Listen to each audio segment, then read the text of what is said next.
আমেজ কিন্তু বইতে শুরু করেছে। ভোটের আর ১ মাসের কিছু সময় বাড়তি রয়েছে। আপনি যে আসন থেকে লড়াই করছেন, আমি যখন একটু দেখছিলাম তথ্য, আপনার প্রতিদ্বন্দ্বী বিএনপির বর্তমানের ভারপ্রাপ্ত চেয়ারপারসন তারেক রহমান।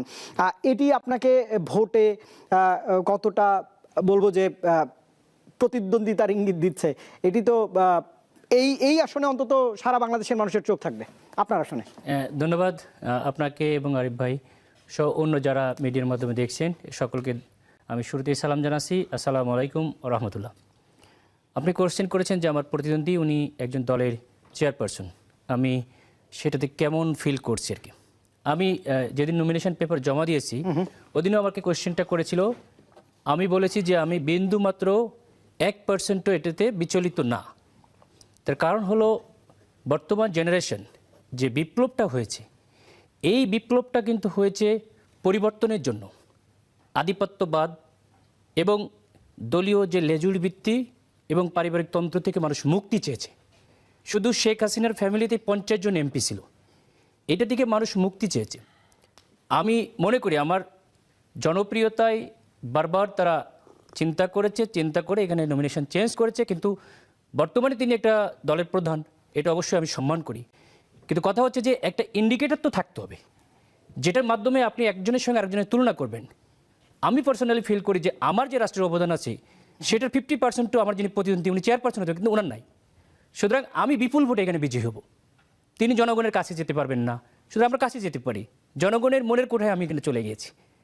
তেনার যে কোনো দিক থেকে আপনি ইন্ডিকেটর নিয়ে আসেন, শিক্ষাগত বলেন, পেশাগত বলেন, যে কোনো দিক থেকে আপনি একটা মানুষকে যদি ইন্ডিকেটর হিসেবে ভাবেন, যেমন মামদানি আপনারা চিন্তা করেছেন নিউ ইয়র্কে হয়েছে, তিনি নির্বাচিত হয়েছেন।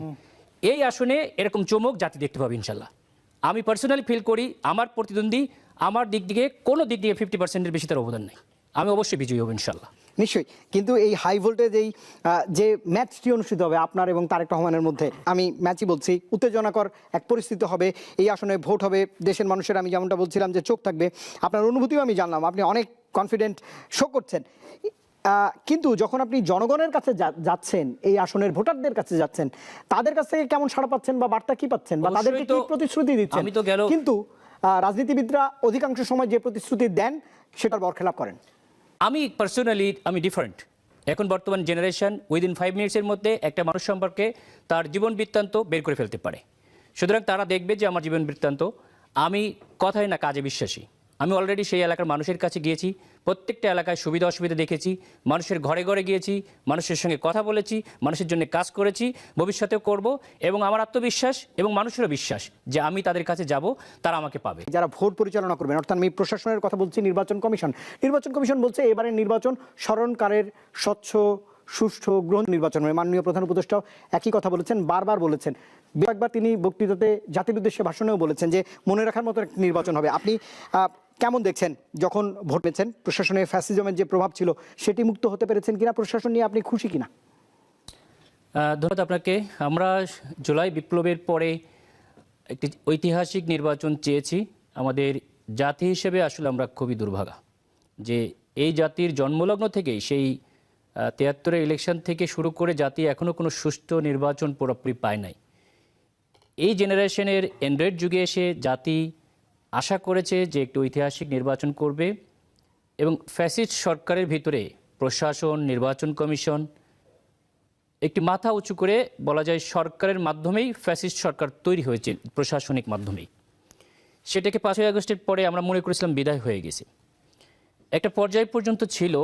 কিন্তু 25শে ডিসেম্বরের পর থেকে যে ভোটের যে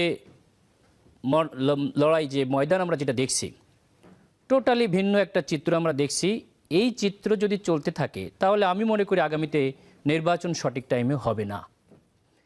কারণ অত্যন্ত দুঃখ ভারাক্রান্ত ভাবে বলতে হচ্ছে, এদেশের গৌরব সেনাপ্রধানের যোগ্য কৌশল নেতৃত্বে 5ই আগস্টে এদেশের মানুষ রক্তের হোলি খেলা থেকে মুক্তি পেয়েছিল। আমরা খুব দুঃখ ভারাক্রান্তভাবে দেখলাম যে 25শে ডিসেম্বরে যেভাবে এদেশের প্রধানমন্ত্রী, প্রধান উপদেষ্টা যেভাবে প্রোটোকল পায় না, সেভাবে একটি দলীয় প্রধানকে তারা রিসিভ করছে। এই কোনো লেভেল প্লেইং ফিল্ড হয় না। Why this is? তারপরে পুলিশ প্রশাসন কোথায় গুলশানে চলে গেছে, এনএসআই প্রধান চলে যাচ্ছে, যেটা এই সরকার যদি সত্যিকারের কোনো লিয়াজও করে থাকে তাহলে 18 কোটি মানুষের আবেগের সঙ্গে বেইমানি করছে। নির্বাচন কমিশনার প্রধান হাদি ভাই এই জুলাই বিপ্লবে যাদের ত্যাগের বিনিময়ে তিনি এই নির্বাচন কমিশনার হয়েছেন, তিনি বলেন এটা একটা তুচ্ছ ঘটনা হতেই পারে। We are astonished. সে কি বলছে ওই চেয়ার থেকে? সেই আগের সেই নির্বাচন কমিশনারের মতোই হয়ে গেছে। কিন্তু তারা ভুলে যাচ্ছে যারা নির্বাচন 15 বছর আগেও করেছে তাদেরকেই জুতার মালা পরতে হয়েছে। বেনজিরের মতো লোক, বিপ্লবের মতো লোক প্রশাসন থেকে পালিয়ে যেতে বাধ্য হয়েছে, এই দেশ থেকে বিতাড়িত হয়েছে। তাহলে কি মাত্র 16 মাসের ব্যবধানে এসব সবকিছু ভুলে গেল? আর আরেকটি প্রশ্ন আছে, আপনাদের শীর্ষ নেতৃত্ব 267 দিন এই সরকারের সঙ্গে বিভিন্ন বিষয়ে ঐক্যমত্য কমিশনে আলোচনা করেছেন, বিভিন্ন বিষয়, মানে আমি বলছি ভোটের 1 মাস বাকি রয়েছে, এই সময় যদি আপনি এই গুরুত্ব অভিযোগগুলো তোলেন, লেভেল প্লেইং ফিল্ডের কথা বলছেন আপনি, যে এখন পর্যন্ত আপনি মাঠের প্রার্থী, সেখানে দেখছেন এক ধরনের অসামঞ্জস্যতা রয়েছে, তাহলে তো এটি খুবই অবশ্যই।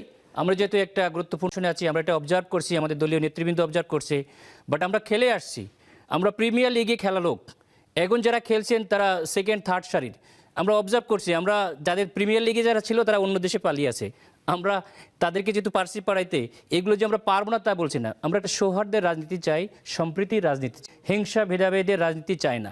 সেজন্য উই আর ওয়েটিং। আমরা সরকারকে বলেছি, নির্বাচন কমিশনকে বলেছি, তারা যদি এটা প্রতিরোধ করতে না পারে, এটা নির্লজ্জের মতো একদিকে ঝুঁকে পড়ে, তাহলে এ দেশের সাধারণ জনতা, উই দ্য পিপুল, আবার তাদেরকে যেভাবে বিতাড়িত করা হয়েছে সেভাবে বিতাড়িত হবে, অপমানিত হবে, লজ্জিত হবে।